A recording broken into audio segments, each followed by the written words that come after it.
Hello friends, welcome to Psychology in Tamil and Dr. Jithendra. இன்றையோட வீடியோவில் இந்த Mumbai இந்தியன்ஸோட continuous லாஸை பற்றி பேச போகிறோங்க. காரணம் என்ன அப்படின்னு கிரிக்கெட் அவ்வளோ முக்கியமாக அப்படிலாம் கிடையாது.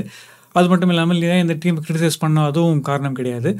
இந்த டீமுக்கு இப்போ நடக்கிற விஷயங்கள் எப்படி நம்மளோட வாழ்க்கையிலையும் நடக்கலாம் அப்படின்றத புரிஞ்சுக்கிறதும் இந்த நேரத்தில் அது உங்களுக்கு நடந்துக்கிட்டு இருக்கு அப்படின்னாலும் இதுலேருந்து ஒரு ரெஃபரன்ஸ் பாயிண்ட்டை எடுத்துக்கிட்டு நம்மளோட லைஃப்பை எப்படி வந்து கரெக்டான பெர்ஸ்பெக்டிவில் அணுகலாம் அப்படிங்கிறது தான் இந்த வீடியோவுடைய ஒரு பர்பஸுங்க.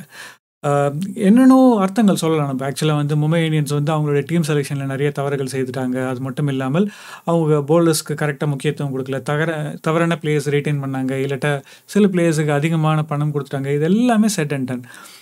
ஆனால் அது எந்த அளவுக்கு ஒரு வித்தியாசத்தை ஏற்படுத்தும் அப்படின்னு நம்ம யோசித்து பார்க்கும்பொழுது இன்றைக்கு நான் இதை ரிப்போர்ட் பண்ணும்போது வந்து மும்பை இந்தியன்ஸோட 8th கன்சிக்யூட்டிவ் லாஸ் ஆகுது இருக்குது.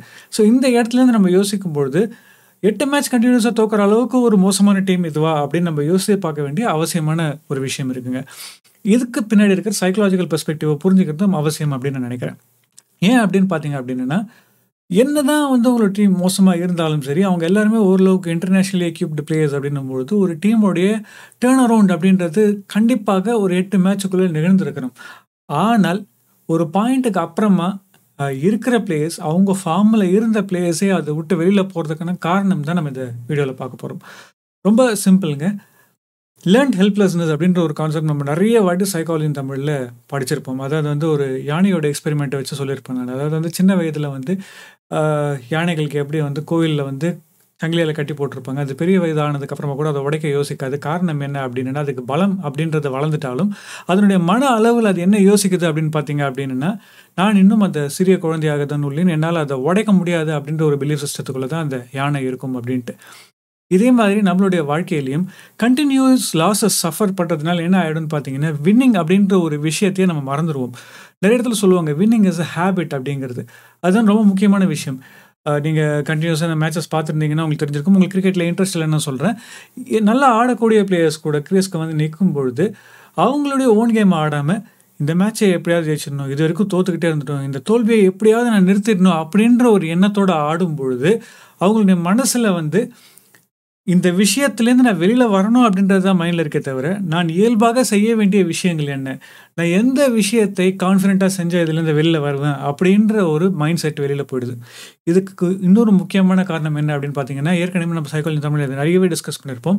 இந்த பயம், பதட்டம் போன்ற விஷயங்களில் அதில் ரொம்ப முக்கியமாக இருக்கிற ஒரு விஷயம் என்னென்னு பார்த்தீங்கன்னா, பர்ஃபார்மன்ஸ் ஆங்ஸைட்டி அப்படிங்கிற ஒரு விஷயம். இப்போ இவர்களுக்கு என்ன ஆயிருக்கு அப்படின்னு பார்த்தீங்க அப்படின்னா வந்து, பர்ஃபார்மன்ஸ் அப்படிங்கிறது ஜெயிக்கணும் அவசியம்தான், ஆனால் தோர்த்துக்கிட்டே இருக்கணும், நான் தோற்கவே கூடாது அப்படின்ற எண்ணத்தினால நான் எப்படியாவது ஜெயிச்சிடணும் அப்படின்ற ஒரே எண்ணம் இருந்தது அப்படின்னா, நம்ம அந்த தருணத்தில் செய்ய வேண்டிய விஷயங்களை மறந்துடுவோம்.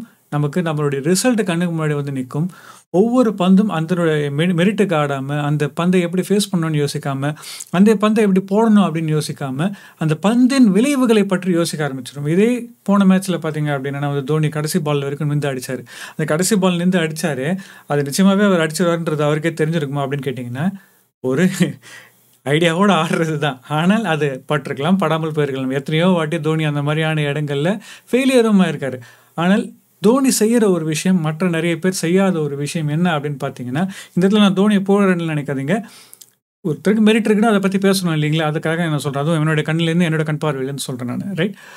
ஸோ அவரோட பெர்ஸ்பெக்டிவ்லேருந்து யோசிச்சு பார்த்தீங்க அப்படின்னா, அந்த பந்தை நான் ஆடுறேன், அது ஆடலாம் ஆடாமல் போகலாம், அது என் கையில் கிடையாது.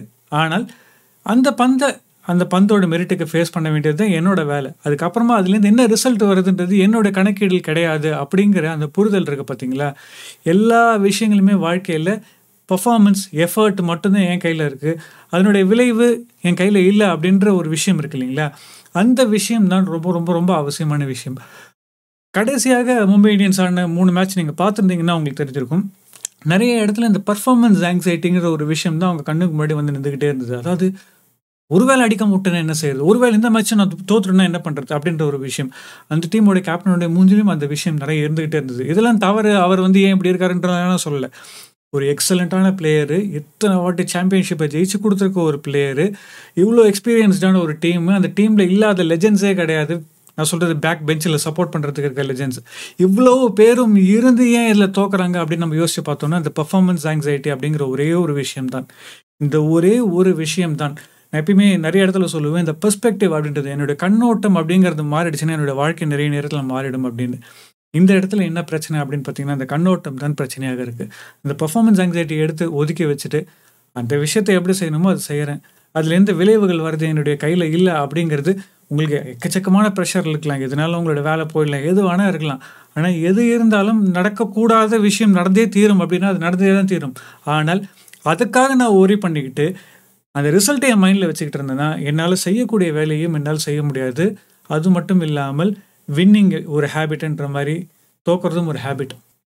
கடைசியாக மும்பை இந்தியன்ஸான சில கேம்ஸ் பார்த்துருந்தீங்கன்னா கிட்டத்தட்ட ஜெயிச்சிருக்க வேண்டிய இடத்துலேருந்து தோற்றுருப்பாங்க. காரணம் என்னன்னு பார்த்தீங்கன்னா தோல்வியும் ஒரு ஹேபிட் தான். அந்த ஹேபிட்டுக்கு முக்கியமான காரணமாக ஒரு முக்கியமான பிரச்சனை எதுவும் வந்து நிற்கும்னு பார்த்தீங்கன்னா பெர்ஃபார்மன்ஸ் ஆங்ஸைட்டி அப்படிங்கிற ஒரு விஷயம். ஸோ இதே மாதிரியான பெர்ஃபார்மன்ஸ் ஆங்ஸைட்டி மும்பை இந்தியன்ஸுக்கு மட்டும் இல்லை, நம்மளில் பலருக்கு இருக்குது. நம்மளில் பலர்னா ஏன் சொல்கிறேன் அப்படின்னா என்னையும் இன்க்ளூட் பண்ணி தான் சொல்லிக்கிறேன். ஆனால் நம்ம சில நேரத்தில் இந்த பெர்ஸ்பெக்டிவ் ஷிஃப்ட் எடுத்துகிட்டு வர வேண்டியதும் ஒரு டிஃப்ரெண்ட்டான ஒரு கண்ணோட்டத்தோடு அதை பார்க்க வேண்டும்.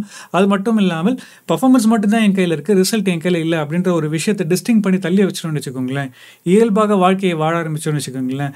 வாழ்க்கையில் கஷ்டங்கள் வந்தாலும் சரி, அதை ஜெயிக்கிறதுக்கு ஒரே ஒரு சான்ஸாக தான் நம்ம கையில் இருக்கும். ரைட், சான்ஸ் மட்டும்தான் நம்ம கையில் இருக்குது, ரிசல்ட் நம்ம கையில் இல்லை அப்படிங்கிறது தான் நம்ம புரிஞ்சிக்க வேண்டிய ஒரு ரொம்ப முக்கியமான ஒரு விஷயம். ஸோ இந்த வீடியோ உங்களுக்கு பிடிச்சிருந்தா லைக் பண்ணுங்கள், யாருக்கு யூஸ்ஃபுல்லாக இருக்குமோ அவங்களுக்கு ஷேர் பண்ணுங்கள், சைக்காலஜி தெரபிக்கு சப்ஸ்கிரைப் பண்ணுங்கள். தேங்க்ஸ் ஃபார் வாட்சிங் this video and have a great time.